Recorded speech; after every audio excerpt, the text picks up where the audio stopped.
Okay, what we have here is my collection of Indianapolis 500 yearbooks, and this is really quite something because I just got the Floyd Clymer 1950 just a couple days ago, and this actually ends a search for me, a quest. It was more off than on. Obviously, I didn't do it continuously for the last 32 years. Because on Friday, December 18th, 1987, me and my father went down to the Hall of Fame Museum there at the Indianapolis Motor Speedway, and I picked up my first Carl Hungness yearbook, which was the 1987, which was the new one.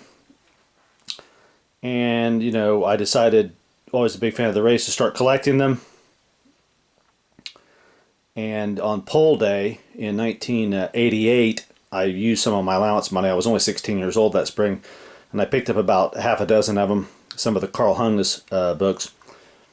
And basically just, well, hold on a second. Well, the older books were by a publisher named Floyd Clymer. Those are the ones at the top up here.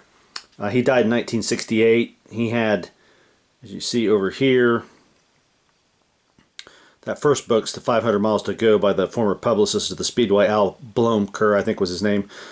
And then Clymer started the second one in on the right, the top row there, on the left, excuse me, was the 1911 through 1941 composite. It's about 500 pages. And then every year after that, from 1946 through his death in 1968, Floyd Clymer produced an Indianapolis 500 yearbook. I now have all of them, the old ones. You go 4 rows down, and then the fourth one in from the left is his final book, 1968. The one next to that is a composite hardbound by Carl Hungness, the publisher, from 1969 to 72. And then the Carl Hungness yearbooks start after that. They ran from 1973 through 1997. Donald Davidson, the Speedway historian, he had 2 annuals. I'll zoom in on those here.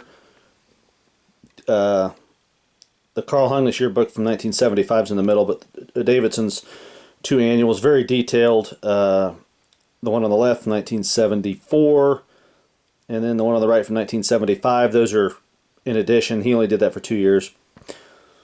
That's a good book right there by a guy named Dan Gerber. Indy, the world's fastest carnival ride. This is much about some of the shenanigans that went on in the infield and the event in particular, as opposed to just the race. And then over here I have an Indy 500 review. My friend David Newmeyer got me this several years ago. It's a hardbound of the 1991 race. That must have been just 1 year they did that. And then during the split, Carl Hungness decided that he didn't want to do it anymore because he thought Tony George was a buffoon, just like I did, and he turned the 500 into a hippodrome event. He did do the 1996. You see Betty Lazier there, and then the Lion Dykes on the far right from 1997.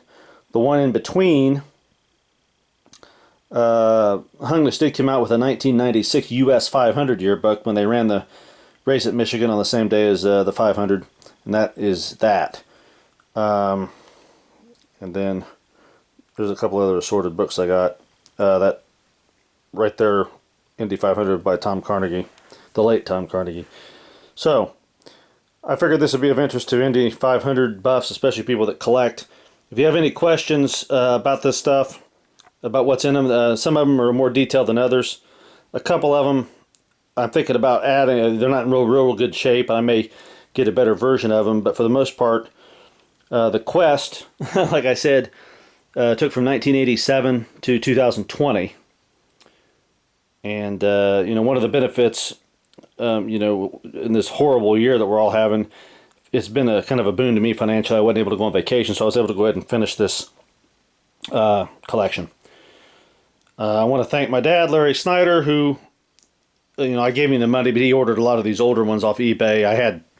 I still had 10 to 12 to do, maybe at the start of the summer, and got them all done. And so that'll be that.